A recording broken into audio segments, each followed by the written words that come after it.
왜? 왜? 그때 엄마를 못 만나게 했냐고요. 미안하다. 저기요. 혹시 그 팔찌. 그날 밤 나는 떨리는 목소리로 그 말을 꺼냈고 내 인생의 모든 것이 한순간에 뒤집혔습니다. 새벽 2시 43분이었습니다. 편의점 문이 열리며 차가운 겨울바람이 휘몰아쳐 들어왔습니다. 창밖으로는 한방눈이 내리고 있었고 거리는 적막했습니다. 이 시간이면 보통 택시 기사님들이나 밤샘 작업을 하는 분들이 들르는 시간인데 오늘은 유난히 손님이 없었습니다. 나는 카운터에 턱을 괴고 멍하니 창밖을 바라보고 있었습니다.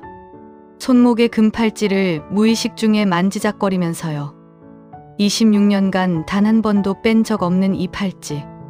금빛 나비 문양이 새겨진 엄마가 남긴 유일한 흔적이었습니다. 그때 문이 열렸습니다. 고급 외제차의 헤드라이트 불빛이 편의점 유리창을 환하게 비췄고 나는 고개를 들었습니다. 검은색 벤츠 한 대가 편의점 앞에 멈춰 섰고 운전석 문이 열렸습니다. 그리고 그녀가 내렸습니다. 캐시미어 코트를 걸친 50대 후반으로 보이는 여성이었습니다. 아니, 그냥 여성이라고 부르기엔 뭔가 달랐습니다. 그녀의 걸음걸이, 그녀의 자세, 그녀가 뿜어내는 분위기 자체가 마치 다른 세상에서 온 사람 같았습니다. 문이 열리며 은은한 향수 냄새가 밀려왔습니다. 고급스러우면서도 따뜻한 어디선가 맡아본 것 같은 향이었습니다. 심장이 이상하게 뛰기 시작했습니다.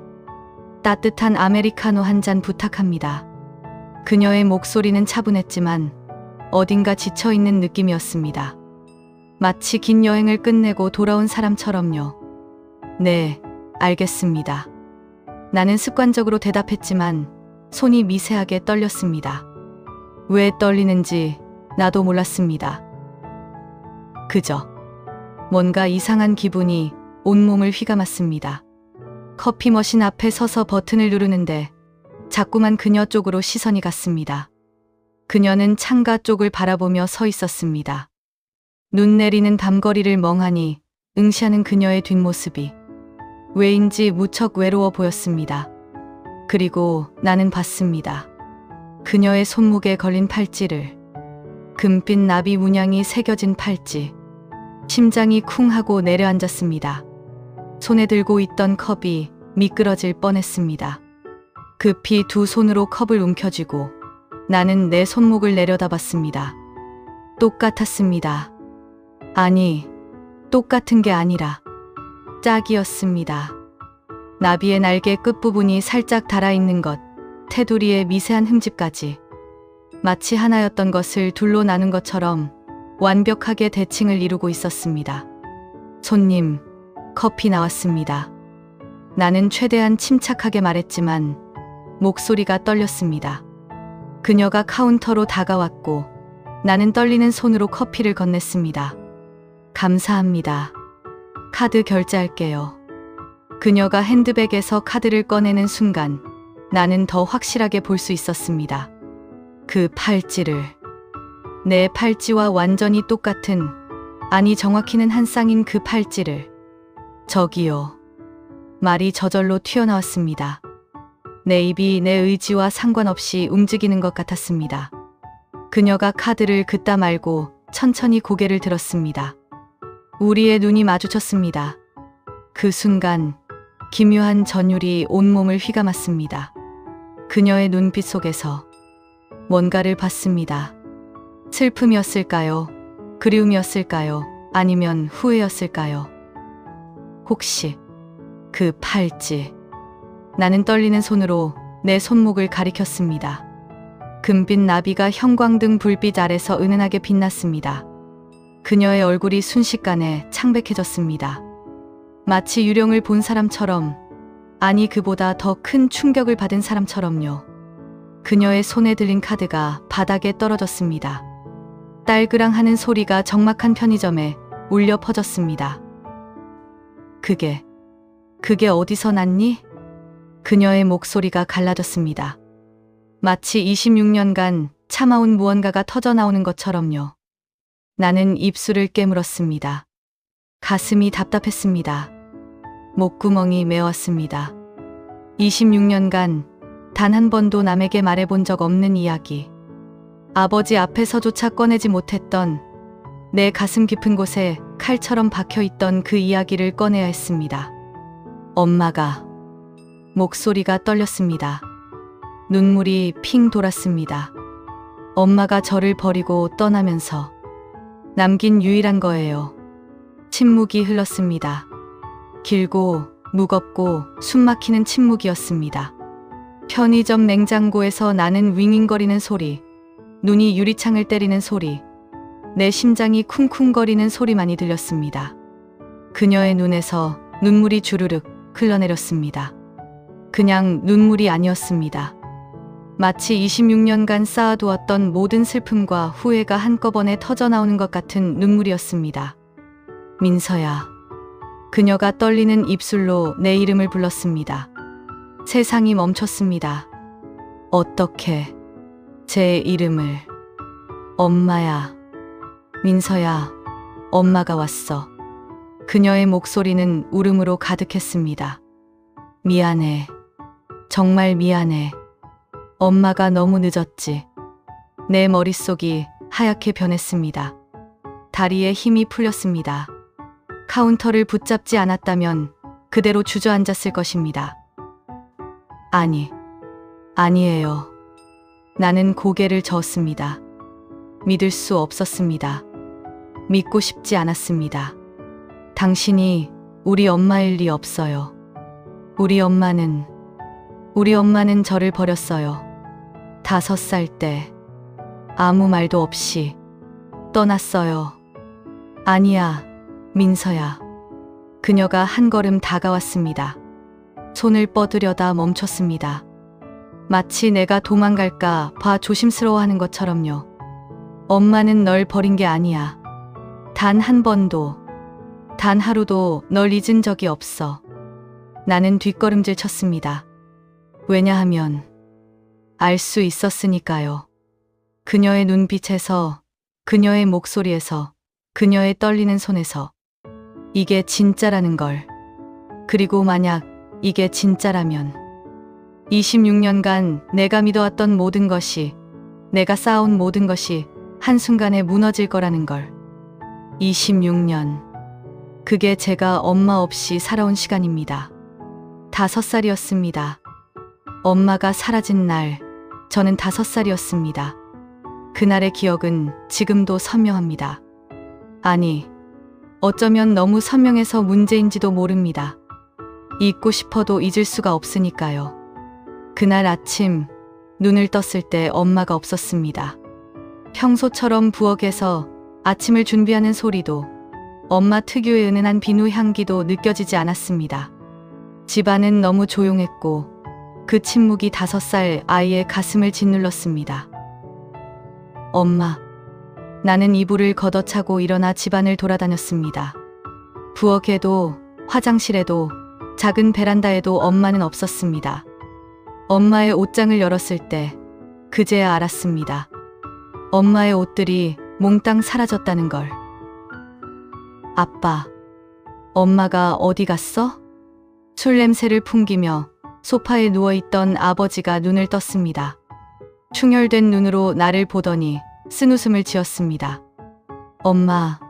엄마는 우리 버리고 떠났어. 다시 안 와. 그 말의 의미를 완전히 이해하는 데는 시간이 걸렸습니다. 하지만 5살짜리 아이도 느낄 수 있었습니다. 엄마가 정말로 돌아오지 않을 거라는 걸. 엄마가 나를 버렸다는 걸. 그날 밤 나는 베개를 껴안고 울었습니다. 목이 쉬도록, 눈이 퉁퉁 붓도록 울었습니다. 엄마. 그 단어만 수없이 되뇌었습니다. 하지만 아무도 대답하지 않았습니다. 그리고 그날 작은 서랍장 위에서 그것을 발견했습니다. 금빛 나비 문양이 새겨진 작은 팔찌. 엄마가 항상 차고 다니던 팔찌였습니다. 아니, 정확히는 엄마 것과 똑같은 팔찌. 짝으로 된 것 중 하나였습니다. 팔찌 옆에는 작은 쪽지가 있었습니다. 삐뚤삐뚤한 글씨로 쓰인 엄마의 마지막 메시지였습니다. 민서야, 엄마가 미안해. 이 팔찌 잘 간직해. 언젠가 다시 만나자. 그게 전부였습니다. 왜 떠나는지, 어디로 가는지, 언제 돌아올 건지 아무것도 설명하지 않았습니다. 단지 미안해와 다시 만나자라는 말만 남기고 엄마는 사라졌습니다. 나는 그 팔찌를 손목에 찼습니다. 5살 아이의 가느다란 손목에는 너무 컸지만 억지로 끼웠습니다. 그리고 다짐했습니다. 이 팔찌를 절대 벗지 않겠다고. 엄마가 돌아왔을 때 내가 이걸 끼고 있다는 걸 보여주겠다고. 하지만 엄마는 돌아오지 않았습니다. 6살이 됐을 때도, 10살이 됐을 때도, 15살이 됐을 때도 아무리 기다려도 엄마는 나타나지 않았습니다. 아버지는 날이 갈수록 더 술에 찌들어갔습니다. 엄마가 떠난 뒤로 아버지는 제대로 된 일도 하지 않았습니다. 매일 술을 마시고 집에 와서는 엄마를 욕했습니다. 그 여자가 우릴 버리고 떠났어. 다른 남자 만나러 갔겠지. 여자란 게 다 그래. 나는 귀를 막았습니다. 듣고 싶지 않았습니다. 하지만 아버지의 목소리는 귀를 막아도 들렸습니다. 중학교 2학년 때 나는 처음으로 아르바이트를 시작했습니다. 전단지를 돌리고 설거지를 하고 청소를 했습니다. 아버지가 벌어오는 돈으로는 생활비도 부족했으니까요. 고등학교를 졸업하고 나는 대학을 포기했습니다. 등록금을 낼 여유가 없었습니다. 대신 편의점 알바를 시작했습니다. 주간과 야간을 번갈아 가며 일했고 가끔은 이틀을 연달아 일하기도 했습니다. 26살이 됐을 때 나는 야간 알바만 하게 됐습니다. 그게 더 편했습니다. 밤에는 손님도 적고 혼자 있는 시간이 많았으니까요. 생각할 시간이 필요했습니다. 아니, 어쩌면 생각하고 싶지 않아서 밤을 선택한 건지도 모릅니다. 손님이 없는 깊은 밤, 나는 종종 손목의 팔찌를 바라봤습니다. 26년이 지나도 여전히 빛나는 금빛 나비. 세월의 흔적으로 곳곳이 닳았지만 여전히 아름다웠습니다. 엄마는 왜 나를 버렸을까? 이 질문을 수천 번, 수만 번 되뇌었습니다. 하지만 답은 나오지 않았습니다. 엄마는 떠났고 아무런 설명도 하지 않았으니까요. 때로는 화가 났습니다. 엄마를 원망했습니다. 어떻게 5살짜리 아이를 두고 떠날 수 있냐고. 어떻게 26년간 소식 한 번 없이 살 수 있냐고. 하지만 더 많은 날들에는 그리웠습니다. 엄마의 따뜻한 품이 그리웠고, 엄마가 불러주던 자장가가 그리웠고, 엄마의 은은한 비누 향기가 그리웠습니다. 밤마다 상상했습니다. 엄마가 어느 날 갑자기 나타나 미안해, 민서야. 엄마가 왔어 라고 말하는 장면을. 하지만 그건 그저 상상일 뿐이었습니다. 그런데 오늘 밤 26년 만에 그 상상이 현실이 됐습니다. 편의점 문을 열고 들어온 그 우아한 여인이 손목에 엄마의 팔찌를 차고 있었습니다. 그리고 내 이름을 불렀습니다. 민서야, 엄마야. 26년간 기다려온 그 목소리가 지금 내 귀에 들려왔습니다. 하지만 나는 믿을 수 없었습니다. 아니, 믿고 싶지 않았습니다. 왜냐하면 만약 이게 진짜라면 26년간 나를 버린 채 어딘가에서 행복하게 살았다는 뜻이니까요. 엄마는 재벌 회장이 됐고 나는 편의점 알바생이 됐습니다. 엄마는 고급 외제차를 타고 다니고 나는 밤샘 알바로 생계를 이어갑니다. 그 간극이 너무 컸습니다. 그 팔찌 어디서 났냐고 물었잖니. 그녀의 목소리가 떨렸습니다. 아니, 떨린다는 표현으로는 부족했습니다. 그녀의 목소리는 완전히 무너지고 있었습니다. 26년간 쌓아올린 무언가가 한순간에 와르르 무너지는 소리 같았습니다. 나는 카운터에서 한 걸음 물러섰습니다. 심장이 너무 빨리 뛰어서 숨쉬기가 힘들었습니다.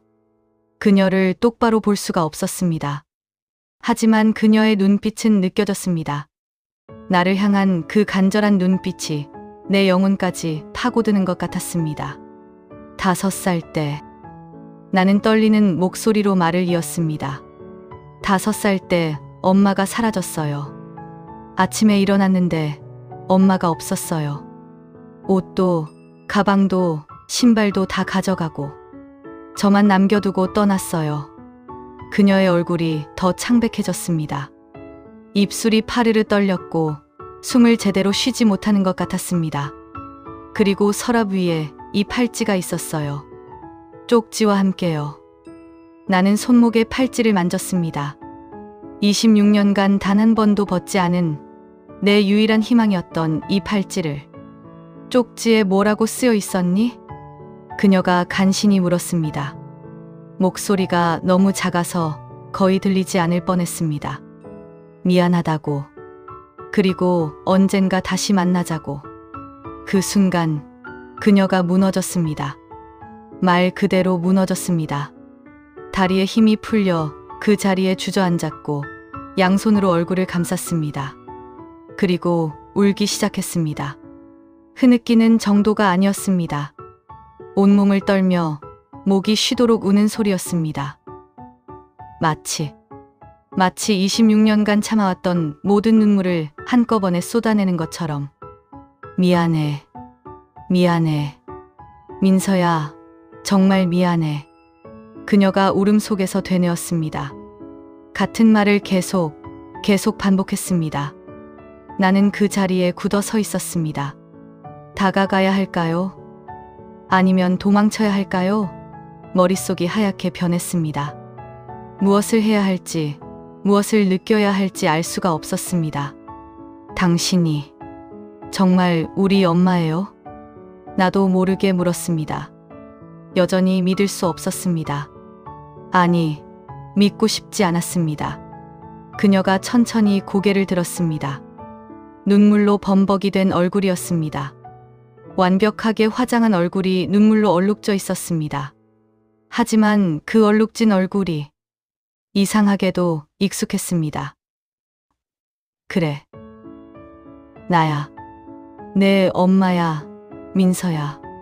그녀가 떨리는 손으로 핸드백을 뒤졌습니다. 그리고 무언가를 꺼냈습니다. 낡은 사진 한 장이었습니다. 이거 봐줄래? 나는 떨리는 손으로 사진을 받았습니다. 사진 속에는 젊은 여자와 아주 어린 아기가 있었습니다. 여자는 지금의 그녀를 닮았지만 훨씬 더 젊고 행복해 보였습니다. 그리고 아기의 손목에는 작은 금팔찌가 보였습니다. 이게 나예요? 응. 내가 돌 됐을 때 찍은 거야. 그때 내가 이 팔찌를 선물했어. 너 하나, 나 하나. 짝으로 맞춘 거였어. 그녀가 자신의 손목을 들어 보였습니다. 금빛 나비 문양이 형광등 불빛에 반짝였습니다. 평생 이걸 차고 살았어. 하루도 벗지 않았어. 이게 나와 너를 연결해주는 유일한 거였으니까. 내 눈에서 눈물이 주르륵 흘러내렸습니다. 참으려고 했지만 참을 수 없었습니다. 너무 많은 감정이 한꺼번에 밀려왔습니다. 왜 떠나신 거예요? 내가 울먹이며 물었습니다. 왜 저를 두고 가신 거예요? 5살짜리 애를 어떻게 혼자 두고 갈 수 있어요? 그녀가 입술을 깨물었습니다. 눈물이 계속 흘러내렸습니다. 그때 엄마는 죽고 싶을 만큼 힘들었어. 내 아버지가 매일 술을 마시고 폭력을 휘둘렀어. 엄마를 때리고 물건을 집어던지고. 목소리가 끊겼습니다. 그녀는 숨을 크게 들이마셨습니다. 어느 날 내 아버지가 술에 취해서 엄마 머리를 벽에 찧었어. 피가 나고 정신을 잃을 뻔했어. 그날 밤 엄마는 깨달았어. 이대로는 죽을 수도 있다고. 그리고 너까지. 내가 다칠 수도 있다고. 나는 숨이 멎는 것 같았습니다. 그래서 떠나신 거예요. 저를 보호하려고? 아니, 그녀가 고개를 저었습니다. 엄마는 겁쟁이였어. 엄마는 너를 보호하려고 떠난 게 아니야. 그냥 도망친 거야. 살고 싶어서. 더 이상 맞고 싶지 않아서. 비겁하게 도망친 거야. 그녀의 목소리가 자책으로 가득 찼습니다. 그날 밤 내가 자는 걸 보면서 엄마는 생각했어. 너를 데리고 가야 하나, 아니면 두고 가야 하나. 하지만 엄마한테는 아무것도 없었어. 돈도, 집도, 갈 곳도 없었어. 너를 데리고 가면 너까지 길거리에서 떠돌게 될 거였어. 그래서 저를 버리신 거예요? 내 목소리가 날카로워졌습니다. 분노가 치밀어 올랐습니다. 그게 이유예요. 돈이 없어서 저를 버린 거예요? 미안해, 민서야. 미안하다고요? 나는 울음 섞인 목소리로 소리쳤습니다. 편의점 안에 내 목소리가 울려 퍼졌습니다. 미안하다는 말로 26년이 지워져요. 제가 얼마나 힘들었는지 알아요. 아버지가 술 마시고 집에 와서 엄마를 욕할 때 저는 귀를 막고 울었어요. 친구들이 엄마 손 잡고 학교 올 때 저는 혼자였어요. 아플 때도, 무서울 때도, 외로울 때도 저는 항상 혼자였어요. 그녀가 일어나 나에게 다가오려 했습니다.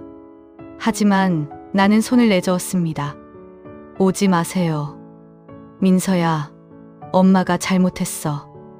엄마가 잘못한 걸 아시면서 왜 26년 동안 나타나지 않으신 거예요? 내가 물었습니다. 이게 진짜 궁금했습니다. 왜요? 돈이 생기고 성공하고 재벌 회장이 됐으면 그때는 저를 찾을 수 있었잖아요? 그녀의 얼굴이 일그러졌습니다. 찾았어. 엄마는 너를 찾았어. 미친 듯이 찾았어. 거짓말. 거짓말 아니야. 그녀가 외쳤습니다. 엄마는 성공한 다음 제일 먼저 한 일이 너를 찾는 거였어. 사람을 고용하고 돈을 쓰고 모든 방법을 다 동원했어.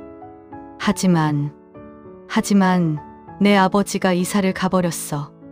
주소도 남기지 않고 흔적도 없이 사라져버렸어. 나는 숨을 멈췄습니다. 10년을 찾아 헤맸어. 10년 동안. 그러다 5년 전에 겨우 찾았어.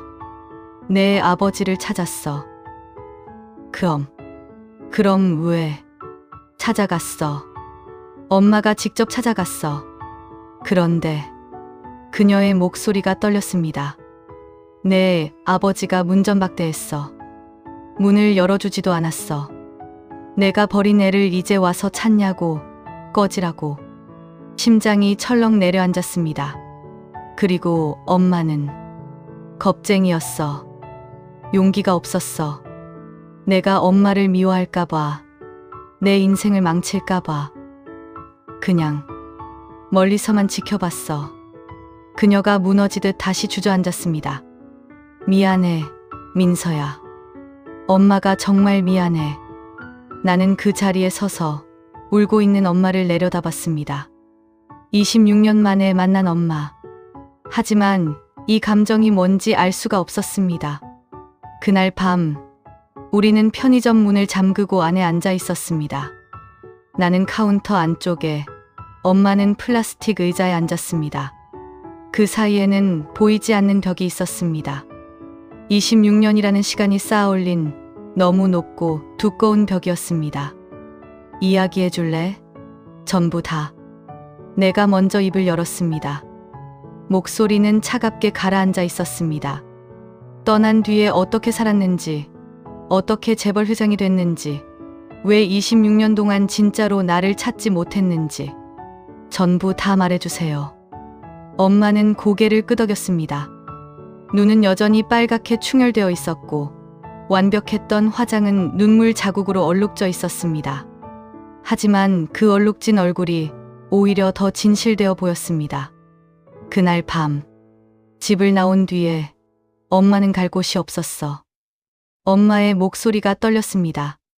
친구도 없었고 친척도 없었어. 내 아버지와 결혼하면서 모든 관계를 끊었거든. 그날 밤 엄마는 찜질방에서 잤어. 몸에 있던 돈이 10,000원도 안 됐어. 나는 아무 말 없이 들었습니다. 심장이 조여왔지만 감정을 드러내고 싶지 않았습니다. 다음 날부터 일을 찾았어. 식당 설거지, 전단지 돌리기, 청소. 할 수 있는 건 뭐든지 했어. 하루에 4시간 자면서 일했어. 아니, 잠도 제대로 못 잤어. 눈 감으면 내 얼굴이 보였으니까. 엄마의 손이 떨렸습니다. 그 손으로 손목의 팔찌를 만지작거렸습니다. 밤마다 이 팔찌를 보면서 울었어. 민서야, 미안해. 엄마가 곧 데리러 갈게. 조금만 기다려. 하고 혼자 중얼거렸어. 하지만 갈 수가 없었어.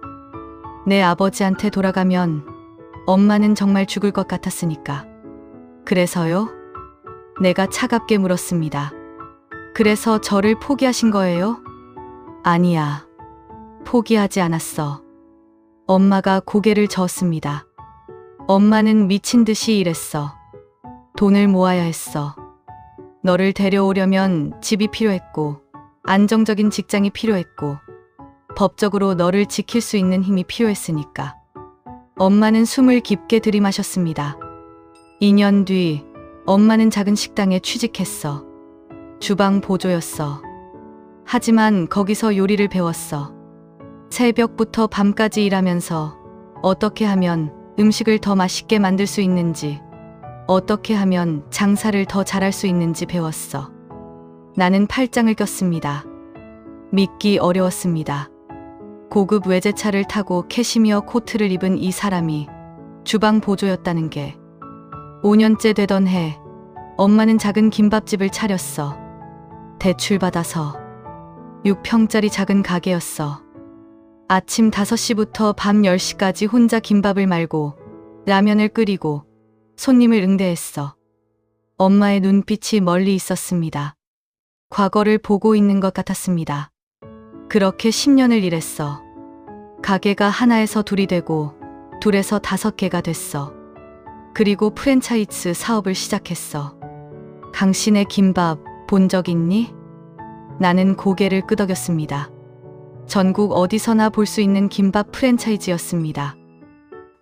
그게 엄마 거야. 심장이 철렁했습니다. 그리고 거기서 번 돈으로 다른 사업도 시작했어. 외식 사업, 식품 유통, 부동산.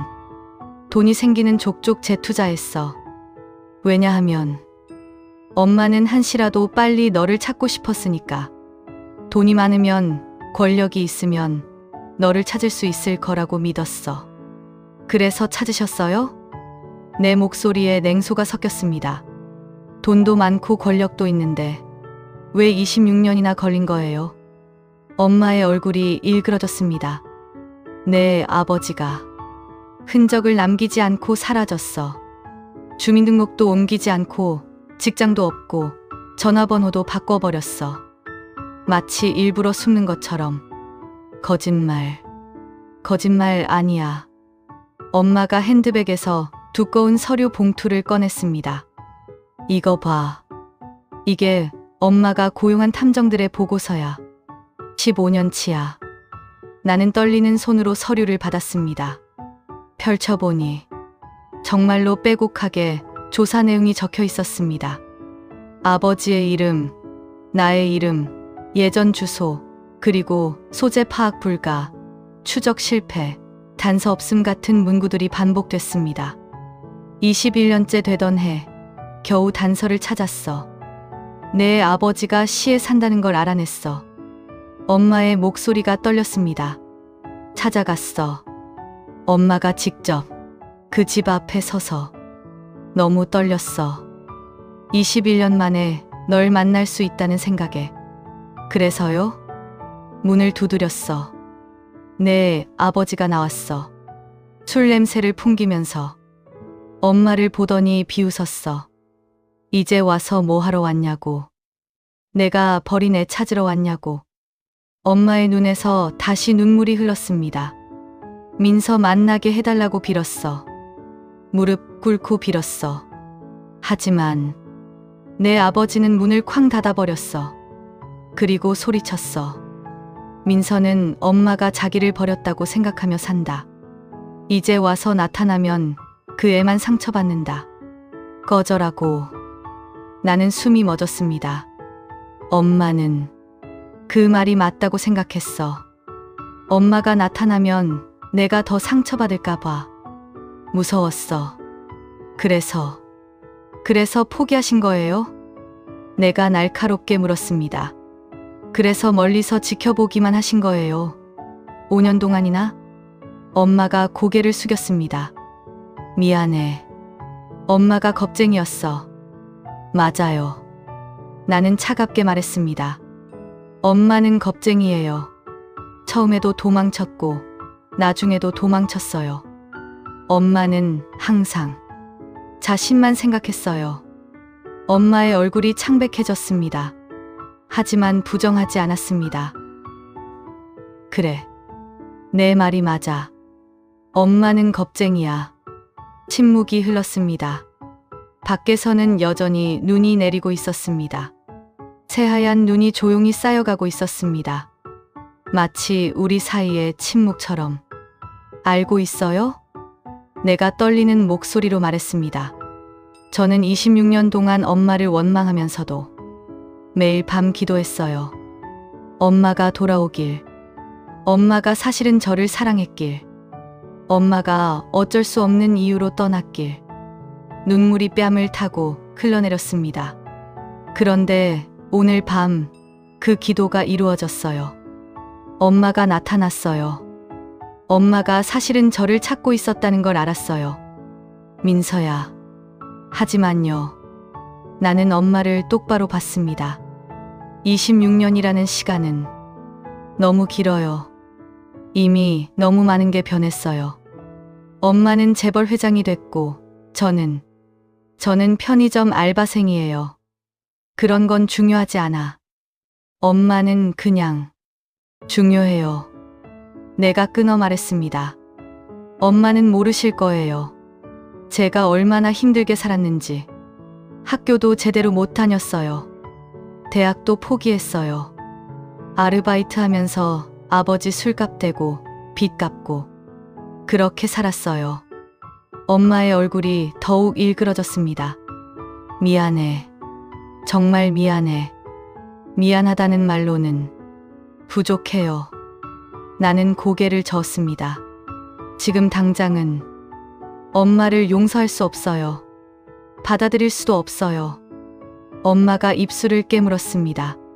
하지만 고개를 끄덕였습니다. 알아. 엄마도 알아. 시간을 주세요. 내가 말했습니다. 지금 당장은 엄마라고 부를 수가 없어요. 받아들일 수도 없어요. 그러니까 시간을 주세요. 엄마는 천천히 고개를 끄덕였습니다. 눈물이 마르지 않은 얼굴로 미소 같지 않은 미소를 지었습니다. 그래. 알겠어. 엄마가 기다릴게. 평생이라도. 엄마가 일어섰습니다. 비틀거리는 걸음으로 문 쪽으로 향했습니다. 하지만 문 손잡이를 잡다가 멈췄습니다. 뒤돌아보지 않은 채 떨리는 목소리로 물었습니다. 민서야, 혹시 힘든 일 있으면 엄마한테 연락해도 될까? 나는 대답하지 않았습니다. 할 수가 없었습니다. 영암, 여기 두고 갈게. 언제든, 정말 언제든 연락해. 엄마는 카운터 위에 명함을 놓고 그대로 문을 열고 나갔습니다. 차가운 겨울바람이 휘몰아쳐 들어왔고 곧 문이 닫혔습니다. 벤츠 엔진 소리가 들렸고 곧 사라졌습니다. 나는 그 자리에 멍하니 서 있었습니다. 빈 편의점에 혼자 남겨진 채로 명함을 집어들었습니다. 대한그룹 회장 강윤희. 번쩍거리는 금박이 새겨진 명함이었습니다. 전화번호가 적혀 있었습니다. 뒤집어 보니 손글씨로 뭔가 적혀 있었습니다. 민서야, 엄마는 항상 여기 있어. 엄마가 눈물이 또 흘렀습니다. 주체할 수 없이 흘러내렸습니다. 다음 날 오후 집에 돌아왔을 때 아버지는 소파에 누워 코를 골고 있었습니다. 옆에는 소주병 몇 개가 나굴거리고 있었습니다. 나는 아버지를 내려다봤습니다. 이 사람이 엄마가 나를 찾아왔을 때 쫓아냈다는 게 사실일까요? 아버지. 나는 아버지의 어깨를 흔들었습니다. 아버지, 일어나세요. 아버지가 인상을 찌푸리며 눈을 떴습니다. 충혈된 눈으로 나를 올려다봤습니다. 왜? 자는 사람 깨워. 물어볼 게 있어요. 나는 최대한 침착하게 말했습니다. 5년 전에 엄마가 우리 집에 찾아온 적 있어요? 아버지의 얼굴이 굳었습니다. 그 표정만으로 충분했습니다. 사실이었습니다. 누가 그런 헛소리를. 헛소리 아니죠. 엄마가 찾아왔죠. 그런데 아버지가 문전박대했죠. 아버지가 벌떡 일어났습니다.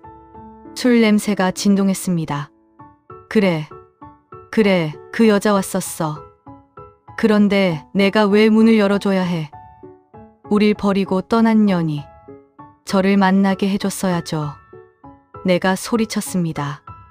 그게 아버지가 결정할 일이 아니잖아요. 제가 선택할 일이었잖아요. 선택. 아버지가 비웃었습니다. 너 그때 얼마나 힘들어했는지 알아. 엄마가 떠난 뒤로 밤마다 울고 악몽 꾸고 엄마 찾는다고 난리였어. 그 여자 다시 나타나면 넌 또 상처받을 거야. 그건 아버지가 결정할 일이 아니에요. 나는 내 아버지야. 널 보호할 권리가 있어. 보호요? 나는 울음 섞인 웃음을 터뜨렸습니다. 보호라고요? 아버지가 절 보호했어요. 매일 술 마시고 일도 안 하고 저보고 돈 벌어오라고 하면서요. 그게 보호예요? 아버지의 얼굴이 붉어졌습니다. 이 자식이 아버지한테 그런 식으로 말해? 사실이잖아요. 나는 눈물을 흘리며 소리쳤습니다. 아버지는 엄마 욕하면서 똑같이 사셨어요. 저를 혼자 두고 술만 마시고 제 인생은 신경도 안 쓰고 그러면서 무슨 보호예요? 닥쳐. 아버지가 손을 들어 올렸습니다. 나는 움찔했지만 물러서지 않았습니다. 때리세요. 엄마한테 했던 것처럼. 아버지의 손이 공중에서 멈췄습니다. 그리고 천천히 내려왔습니다. 아버지의 눈에서 뭔가 사라지는 게 보였습니다. 분노였을까요? 아니면 자존심이었을까요? 너, 그 여자 만났구나. 아버지가 중얼거렸습니다. 그래. 어젯밤에 만났어요. 편의점에 오셨어요. 그래서 그 여자가 뭐래? 엄마는. 나는 숨을 깊게 들이마셨습니다. 엄마는 저를 찾으려고 26년을 살았대요. 아버지가 흔적을 남기지 않아서 찾지 못했대요. 그리고 5년 전에 겨우 찾아왔는데 아버지가 쫓아냈대요. 아버지가 비웃었습니다. 그렇게 말했겠지. 자기가 피해자인 것처럼. 하지만 진실은 달라. 뭐가 다른데요? 그 여자는 우릴 버렸어. 힘들다고 못 살겠다고 떠났어. 그게 사실이야. 그건 알아요. 나는 차갑게 말했습니다. 하지만 떠난 이유도 알아요. 아버지가 매일 폭력을 휘둘렀다는 것도요. 아버지의 얼굴이 굳었습니다. 그건 부정하지 마세요. 엄마 이마에 상처 자국 봤어요. 사진에서. 침묵이 흘렀습니다. 그래. 아버지가 중얼거렸습니다. 나도 잘못했어. 술 마시고 손찌검도 했어. 하지만 그렇다고 자식을 버리고 떠날 수 있어. 그게 엄마야? 모르겠어요. 나는 고개를 저었습니다. 누가 옳고 그른지 모르겠어요. 엄마도 잘못했고 아버지도 잘못했어요. 하지만 가장 큰 피해자는 저예요. 5살짜리 애였던 저요. 아버지가 아무 말도 하지 못했습니다. 아버지는 5년 전에 제 선택권을 빼앗았어요. 엄마를 만날지 말지, 용서할지 말지, 그건 제가 결정할 일이었어요. 근데 아버지가 그걸 빼앗았어요. 나는 널 위해서, 저를 위해서가 아니었어요. 나는 단호하게 말했습니다. 아버지 자신을 위해서였어요. 엄마가 돌아오면 아버지의 잘못이 드러날까봐, 제가 엄마 편을 들까봐, 그래서 막은 거잖아요. 아버지가 소파에 주저앉았습니다. 나가. 아버지가 힘없이 말했습니다. 나가줄래? 혼자 있고 싶어. 나는 아버지를 마지막으로 한 번 바라봤습니다. 늙고 지치고 초라한 모습이었습니다. 한때는 무서웠던 사람이 이제는 그저 불쌍해 보였습니다. 방으로 돌아와 침대에 누웠습니다. 천장을 바라보며 생각했습니다. 엄마는 나를 찾았고 아버지는 나를 숨겼습니다. 그렇다면 나는 어떻게 해야 할까요?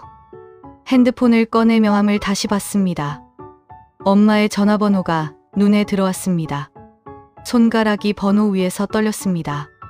하지만 누르지 못했습니다. 아직 준비가 안 됐습니다. 일주일이 지났습니다. 그 일주일 동안 나는 엄마에게 연락하지 않았습니다. 명함은 지갑 속에 넣어두었지만 전화를 걸 용기가 나지 않았습니다. 아니, 정확히는 어떤 마음으로 전화를 해야 할지 몰랐습니다. 그날도 평소처럼 편의점 야간 알바를 하고 있었습니다. 새벽 3시, 가장 고요한 시간이었습니다. 그때 문이 열렸습니다. 낯익은 차림의 운전기사 한 명이 들어왔습니다. 정중하게 고개를 숙이더니 봉투 하나를 내밀었습니다. 이민서님 맞으십니까? 네. 그런데요? 강윤희 회장님께서 전해드리라고 하셨습니다. 심장이 쿵 내려앉았습니다. 회장님께서는 직접 오시고 싶어 하셨으나 따님께서 부담스러워 하실까봐 이렇게 보내셨습니다. 부디 받아주십시오. 운전기사는 봉투를 카운터에 놓고 정중하게 인사한 뒤 나갔습니다. 나는 떨리는 손으로 봉투를 집어들었습니다. 두툼했습니다. 펼쳐보니 편지 한 통과 작은 상자가 들어있었습니다. 먼저 편지를 펼쳤습니다. 손글씨로 빼곡하게 쓰여 있었습니다. 민서야, 일주일 동안 연락이 없어서 엄마는 매일 핸드폰을 들여다봤어. 혹시 내가 문자를 보냈을까, 전화를 했을까 하고. 하지만 연락이 없었지. 당연해. 엄마도 알아. 26년이라는 시간이 일주일 만에 지워질 리 없다는 거. 그래도 엄마는 너에게 꼭 전해주고 싶은 게 있어서 이렇게 편지를 써. 상자 안에 USB가 하나 들어있어. 그 안에는 엄마가 26년 동안 너에게 쓴 편지들이 담겨 있어. 민서야, 엄마는 26년 동안 매일 밤 일기를 썼어. 아니, 일기가 아니라 너에게 보내는 편지였어. 내가 언젠가 읽어줄 거라는 희망을 품고. 민서야, 오늘 엄마는 김밥을 1000줄 말았어.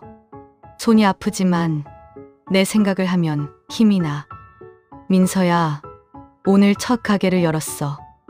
간판에 내 이름을 넣고 싶었지만 너를 찾기 전까지는 안 될 것 같아.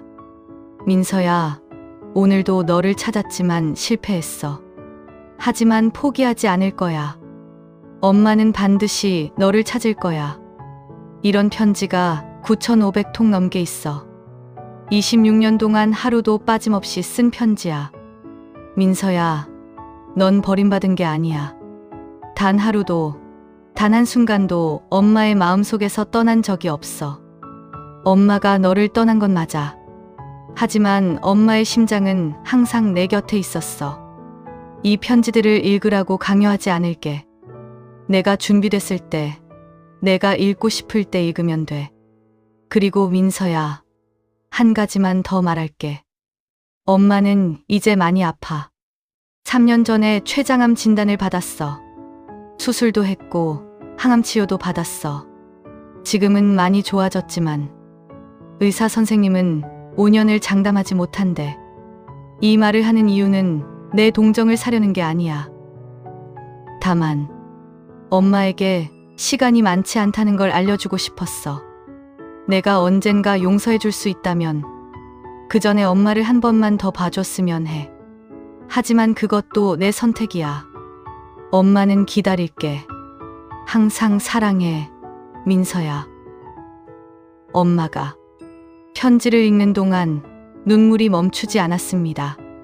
손이 떨려서 편지를 제대로 잡을 수가 없었습니다. 췌장암. 엄마가 아프다고요. 죽을 수도 있다고요? 상자를 열었습니다. 작은 USB가 하나 들어 있었습니다. 그리고 또 다른 작은 종이가 있었습니다. USB 비밀번호 032로 내 생일.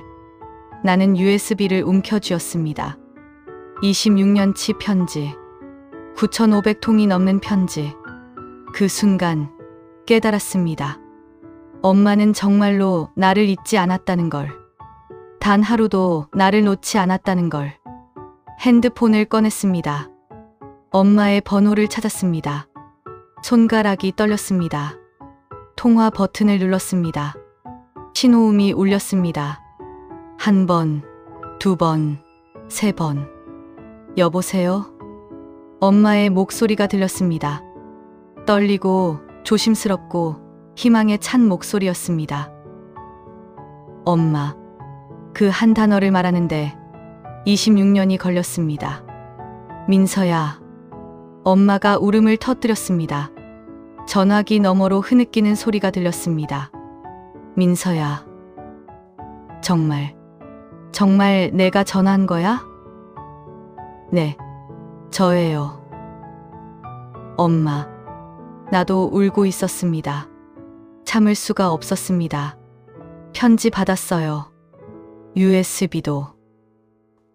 그래. 읽어봤니? 아직은 못 읽었어요. 하지만 읽을 거예요. 다. 고마워, 민서야. 침묵이 흘렀습니다. 하지만 이번에는 불편한 침묵이 아니었습니다. 서로의 숨소리를 느끼는, 연결되어 있다는 걸 확인하는 침묵이었습니다. 엄마. 내가 떨리는 목소리로 말했습니다. 아프다고요? 췌장암이라고요? 엄마가 한숨을 쉬었습니다. 그래. 하지만 괜찮아. 지금은 많이 좋아졌어. 왜 말 안 하셨어요? 처음 만났을 때. 너한테 부담 주고 싶지 않았어. 동정으로 엄마를 받아들이게 하고 싶지 않았어. 바보 같아요. 내가 울먹였습니다. 엄마가 아픈데 어떻게 혼자 버틸 생각을 해요? 민서야. 엄마의 목소리도 울고 있었습니다. 엄마 만나줄 수 있니? 엄마. 너 보고 싶어. 나는 눈물을 닦았습니다. 그리고 대답했습니다. 네. 만나요. 정말? 네. 하지만 천천히요. 아직 많이 힘들어요. 그래. 천천히. 엄마가 기다릴게. 내 속도에 맞춰서. 그리고 엄마. 응. 제가 엄마를 용서할 수 있을지 모르겠어요.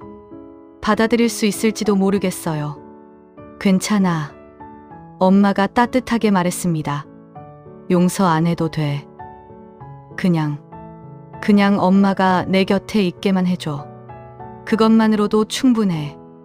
알겠어요. 전화를 끊고 나는 USB를 바라봤습니다. 9,500통의 편지. 26년간의 사랑. 어쩌면 이 편지들 속에 내가 찾던 답이 있을지도 모른다는 생각이 들었습니다. 엄마는 정말로 나를 사랑했을까? 아니면 그저 죄책감 때문이었을까? 그 답을 찾기 위해 나는 편지를 읽기로 결심했습니다. 모든 편지를. 9,500통 전부를.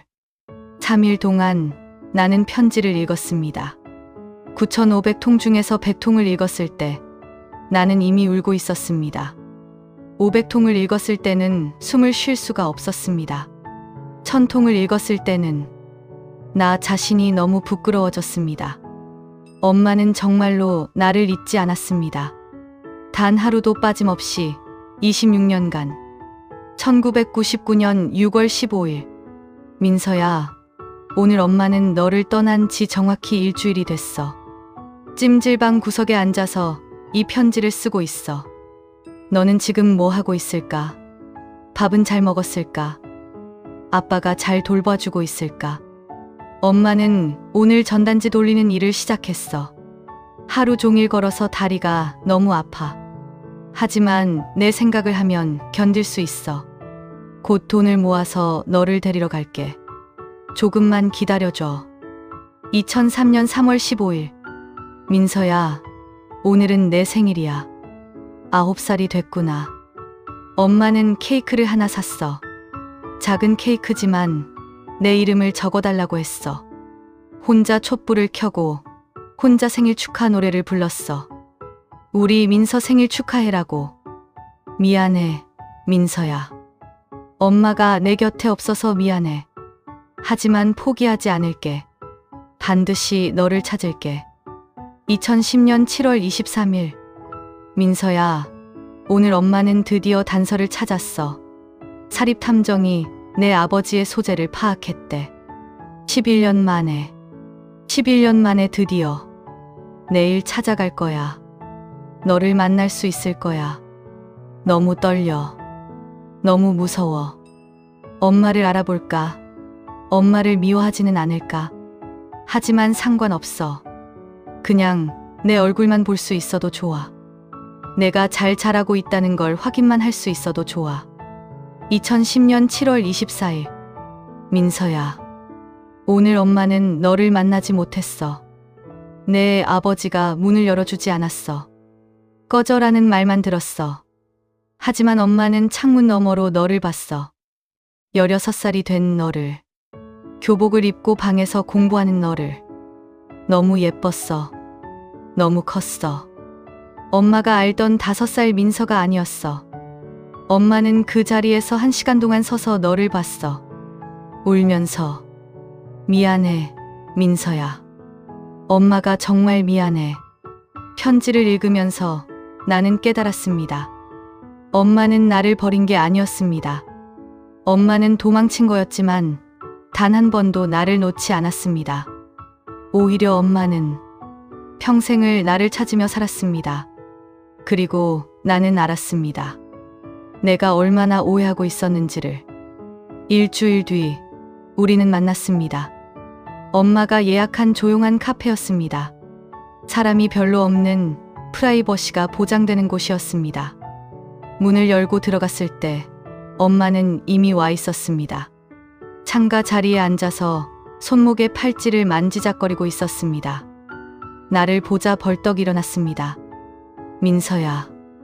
나는 천천히 다가갔습니다. 엄마 앞에 섰습니다.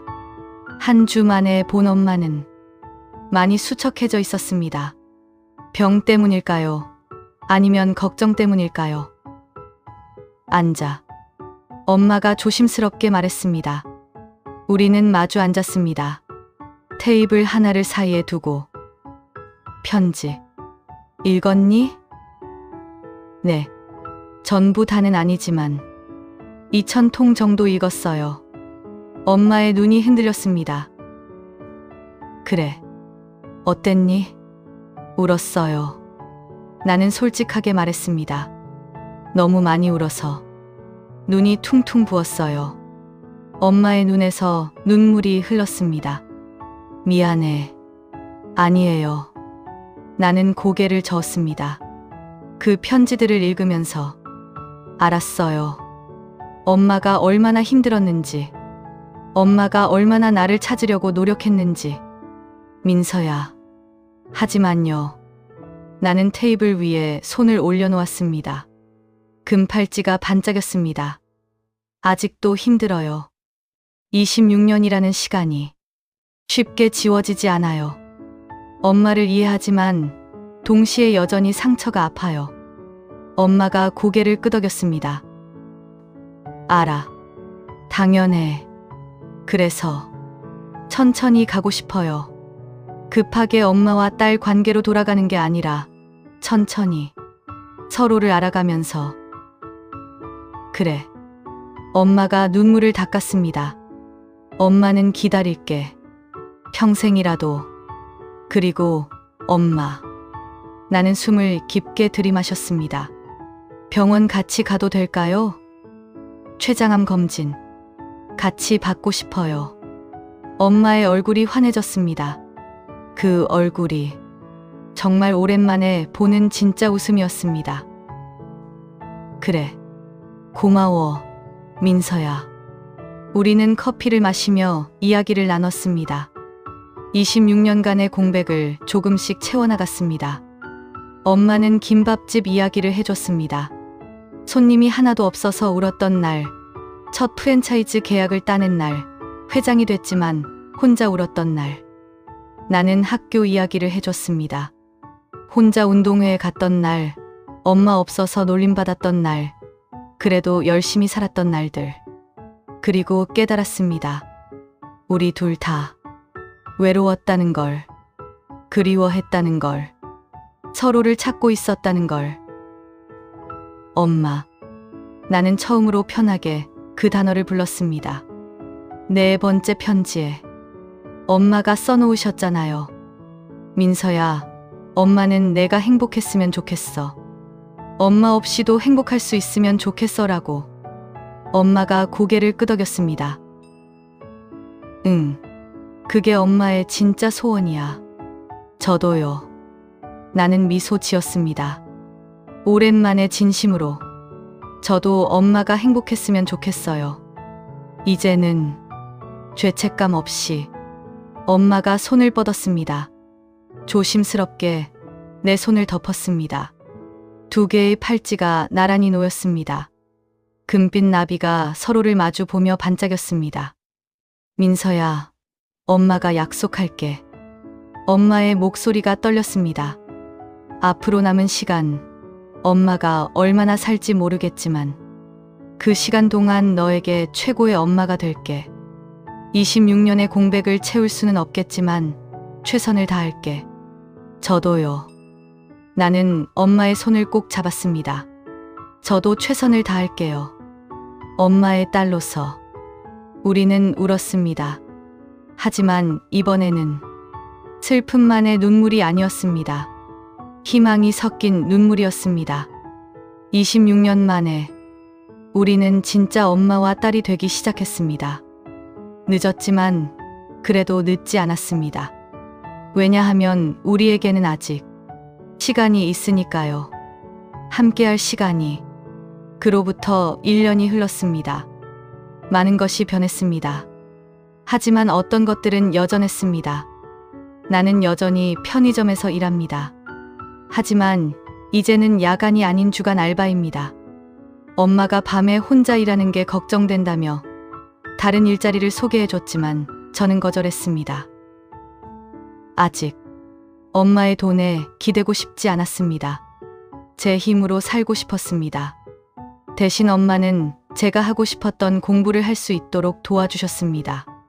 온라인 대학 등록금을 내주셨습니다. 처음에는 거절하려 했지만 엄마의 눈빛을 보고 받아들였습니다. 그 눈빛에는 26년간 해주지 못한 것에 대한 간절함이 있었으니까요. 엄마와는 일주일에 한 번씩 만납니다. 매주 일요일 오후 그 조용한 카페에서 우리는 커피를 마시며 한 주간의 이야기를 나눕니다. 때로는 웃고, 때로는 울고, 때로는 그냥 조용히 앉아 있습니다. 그것만으로도 충분합니다. 엄마의 병은 좋아졌다가 나빠지기를 반복합니다. 항암 치료를 받으며 버티고 있지만 의사 선생님은 여전히 조심스러워합니다. 언제 어떻게 될지 모른다고. 그래서 우리는 남은 시간을 소중하게 보내려고 노력합니다. 지난달에는 처음으로 여행을 갔습니다. 제주도로. 엄마와 단둘이 바다를 보며 걸었습니다. 손을 잡고 민서야, 행복하니? 엄마가 물었습니다. 네, 행복해요. 진심이었습니다. 완벽하지는 않지만 행복했습니다. 엄마는? 응, 엄마도 행복해. 엄마가 미소 지었습니다. 주름이 가득한 얼굴이었지만 그 미소는 정말 아름다웠습니다. 민서야, 엄마가 하나만 물어봐도 될까? 네, 엄마를 용서했니? 나는 잠시 생각했습니다. 그리고 정직하게 대답했습니다. 완전히는 아직 아니에요. 엄마의 표정이 살짝 어두워졌지만 곧 고개를 끄덕였습니다. 그래, 당연해. 하지만요. 나는 엄마의 손을 꼭 잡았습니다. 매일 조금씩 용서하고 있어요. 편지를 하나씩 읽을 때마다, 엄마를 만날 때마다 조금씩 더 이해하게 돼요. 그리고 언젠가는 완전히 용서할 수 있을 것 같아요. 엄마의 눈에서 눈물이 흘렀습니다. 고마워, 민서야. 그것만으로도 엄마는 충분해. 아버지와의 관계는 여전히 복잡합니다. 아버지는 여전히 술을 마십니다. 하지만 예전보다는 덜 마십니다. 그리고 가끔, 정말 가끔 미안하다는 말을 합니다. 민서야, 아버지가 잘못했다. 처음 그 말을 들었을 때 저는 울었습니다. 평생 들어보지 못한 말이었으니까요. 아버지도 힘들었어. 하지만 그게 변명이 될 수는 없지. 너한테 너무 못했어. 알아요. 나는 담담하게 대답했습니다. 하지만 아버지도 피해자였다는 것도 알아요. 엄마가 떠나고 혼자 남아서 힘들었을 거예요. 그래도 아버지, 나는 아버지를 똑바로 봤습니다. 저는 아버지를 용서할 거예요. 엄마를 용서하는 것처럼 천천히, 하지만 반드시. 아버지가 울었습니다. 50대 중반의 남자가 딸 앞에서 아이처럼 울었습니다. 그날 이후 아버지는 조금씩 변하고 있습니다. 아주 조금씩. 술을 줄이고, 일을 찾고, 집을 정리하고. 완벽하지는 않습니다. 하지만 노력하고 있습니다. 그것만으로도 충분합니다. 오늘도 나는 편의점에 서 있습니다. 손목에는 여전히 금 팔찌가 빛나고 있습니다. 이 팔찌를 볼 때마다 생각합니다. 26년. 잃어버린 시간이지만 동시에 우리가 서로를 그리워하며 보낸 시간이기도 합니다. 그 시간을 되돌릴 수는 없습니다. 5살의 나에게 엄마를 돌려줄 수도 없습니다. 36살의 엄마가 겪었던 고통을 없앨 수도 없습니다. 하지만 우리에게는 지금이 있습니다. 그리고 앞으로의 시간이 있습니다. 얼마나 많은 시간이 남았는지는 모르겠습니다. 엄마의 병이 어떻게 될지도 모르겠습니다. 하지만 확실한 건 우리가 함께 있다는 것입니다. 그것이 가장 중요한 것입니다. 핸드폰이 울렸습니다. 엄마였습니다. 여보세요, 엄마. 이제는 자연스럽게 나오는 말입니다. 민서야, 오늘 저녁 같이 먹을래? 엄마가 김밥 말았어. 김밥이요? 응. 예전에 엄마가 가게에서 팔던 그 김밥. 너한테 한 번 먹여주고 싶었어. 나는 미소 지었습니다. 좋아요. 퇴근하고 바로 갈게요. 그래. 기다릴게. 전화를 끊고 나는 창밖을 바라봤습니다. 눈이 내리고 있었습니다.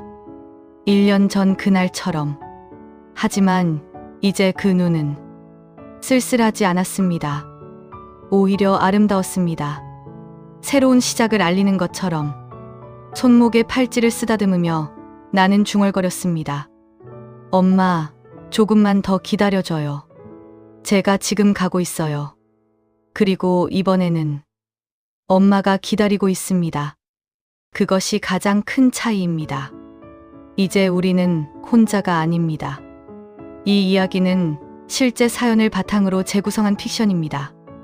등장하는 모든 인물의 이름과 지역은 가명으로 처리되었습니다. 세상에는 우리가 모르는 사연들이 많습니다. 누군가를 미워하기 전에 그 사람의 이야기를 들어보는 건 어떨까요? 용서가 어렵다면 이해하려고 노력하는 건 어떨까요? 가족은 완벽하지 않습니다. 하지만 그 불완전함 속에서도 우리는 서로를 사랑할 수 있습니다. 늦었다고 생각할 때가 가장 빠른 때입니다.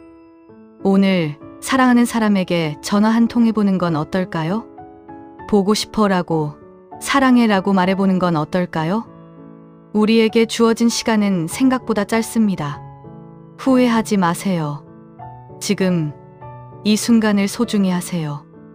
여러분의 이야기는 무엇인가요? 오늘도 제 채널을 시청해주셔서 감사합니다. 구독과 좋아요는 큰 힘이 됩니다.